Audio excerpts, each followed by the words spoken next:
Bonjour, alors je vais vous présenter un livre que j'ai beaucoup aimé, donc comme je vous l'avais promis, donc voilà, je vous présente un livre. Donc aujourd'hui, on va commencer par le livre d'Amin Maalouf, Les identités meurtrières. Donc Amin Maalouf, c'est un auteur franco-libanais.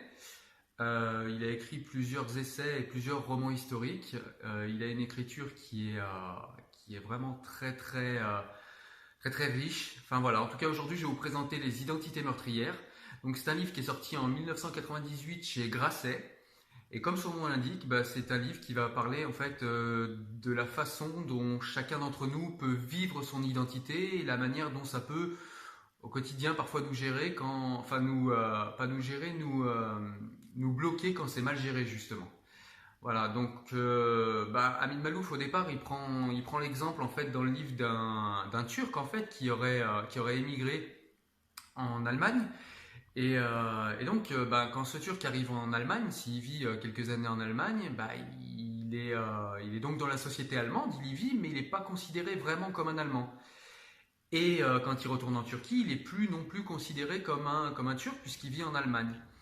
Donc, dès lors, il y a des questions qui se posent et les questions principales que va poser Amin Maalouf dans un premier temps, c'est pourquoi est-ce qu'on ne peut pas vivre la pluralité de nos identités de manière apaisée? Pourquoi est-ce qu'on est sans arrêt sommé de choisir entre une identité ou une autre et se définir par rapport à une seule identité? Donc il nous explique qu'en fait, l'identité c'est plutôt un patchwork de beaucoup d'identités plutôt qu'une identité qui nous essentialiserait et à laquelle on serait constamment assigné. Donc par exemple, on pourrait prendre l'exemple d'un franco-algérien qui serait catholique, un franco-algérien qui serait catholique, qui en plus aime la guitare, aime la cuisine française et est profondément parisien. Donc il va être français, il va être algérien, donc ça fait déjà deux identités. Il va être donc on a dit catholique, il va être catholique, donc ça fait trois identités à gérer. Il va être enfin voilà, vous avez compris le sens. Et en fait voilà, la question qui se pose, c'est pourquoi est-ce qu'on est sommé de se définir par une seule identité plutôt que de pouvoir vivre la pluralité de ces identités en fait. Voilà. Donc Amin Maalouf nous parle également de la façon dont la culture occidentale s'est imposée au monde et la manière du coup dont les peuples à majorité musulmane le vivent au niveau identitaire. Donc, par contre, il exclut complètement le fanatisme et il s'explique dans le livre pour quelles raisons. Voilà. Donc, je vous laisse découvrir, ça ce sera un petit chapitre, c'était très intéressant. Donc Amin Maalouf nous dit qu'on est arrivé à l'époque des tribus planétaires, donc avec les transports qui nous ont, qui ont resserré les distances, et puis avec Internet surtout. Donc à l'époque des tribus planétaires, Amin Maalouf nous dit qu'on devrait peut-être se débarrasser des identités religieuses et aller vers des identités plus universelles. Donc quand on lui demande quelles identités, Amin Maalouf nous répond l'identité humaine, ce serait l'identité la plus universelle qu'on puisse trouver et qui pourrait nous rassembler. Il nous dit aussi que la mondialisation, si elle était bien vécue, ça pourrait être une mondialisation culturellement et identitairement heureuse, à condition qu'on mette nos cultures en commun et que chacun puisse se retrouver dans cette culture commune. A l'inverse, il ne faudrait pas que la mondialisation soit une mondialisation hégémonique qui servira à l'assise d'une seule civilisation. En l'occurrence, Amin Maalouf nous parle de l'Occident, parce que là, ça pourrait nous mener tout droit à notre perte. Donc Amin Maalouf nous donne quelques solutions, donc les solutions dans le prolongement de cette identité universelle humaine. Donc il nous dit, comme je vous l'ai déjà un petit peu dit avant, donc il faudrait qu'on trouve le moyen de mettre en commun toutes nos cultures, toutes nos identités et que chacun puisse se retrouver, avoir des repères dans cette identité universelle qui serait la nôtre. Voilà, donc il nous propose de gérer la panthère, il appelle l'identité la panthère. Voilà, de gérer donc notre identité de cette façon et ce serait beaucoup moins voilà, les peuples seraient beaucoup moins en friction et du coup on n'aurait pas ce qu'il appelle les identités meurtrières qui peuvent parfois être destructrices ou pour l'individu ou pour une somme d'individus.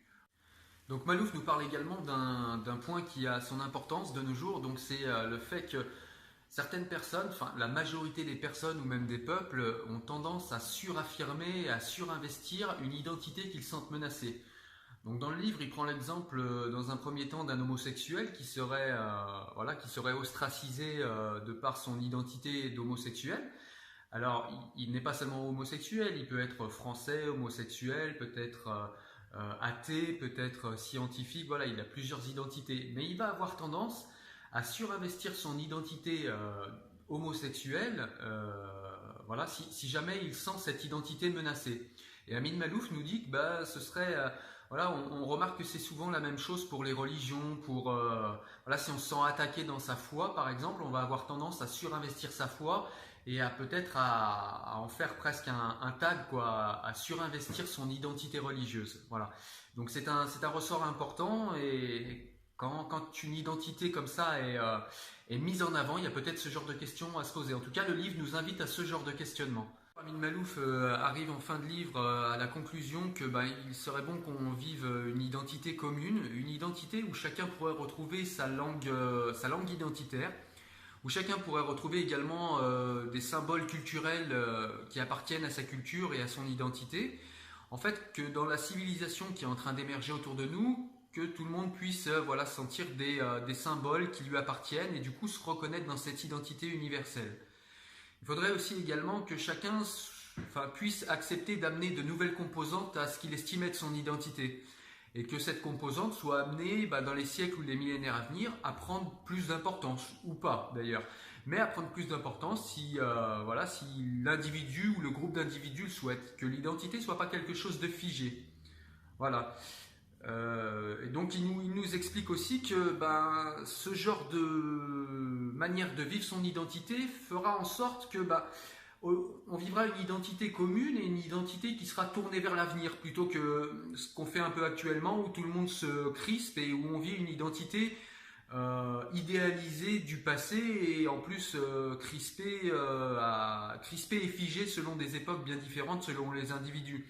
Donc on va aller chercher plutôt dans le passé nos identités, qui en plus sera essentialisée et figée, plutôt que d'aller vers des identités complexes, multiples, assumées, vers un patchwork d'identités, un patchwork d'appartenances différentes, qui ferait la même identité et qui pourrait rassembler toutes les identités mondiales. Voilà.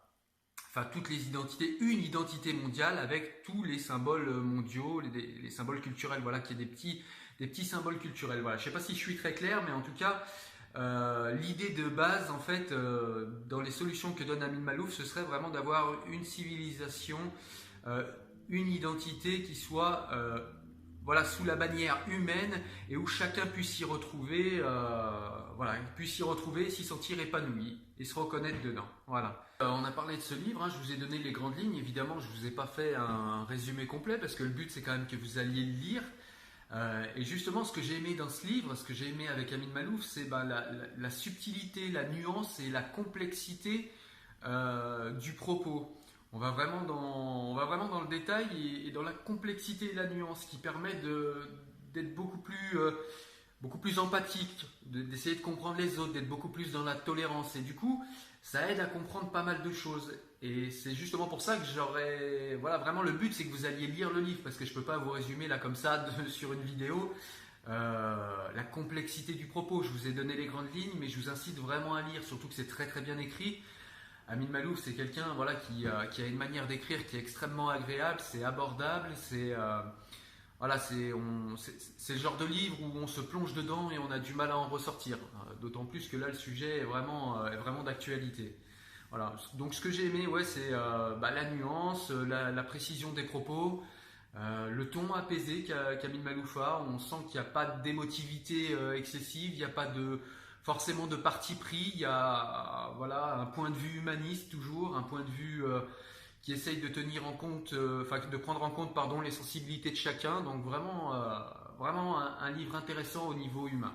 Voilà. Après ce que j'ai pas aimé, peut-être qu'il est trop court. Non, il n'y a vraiment rien que j'ai pas aimé dans ce livre. C'est vraiment voilà, c'est un livre qu'on devrait tous lire parce que c'est extrêmement intéressant, parce que ça nous fait un retour sur nous-mêmes et sur nos propres identités, nos propres appartenances identitaires et du coup notre propre identité qui peut vraiment être intéressant.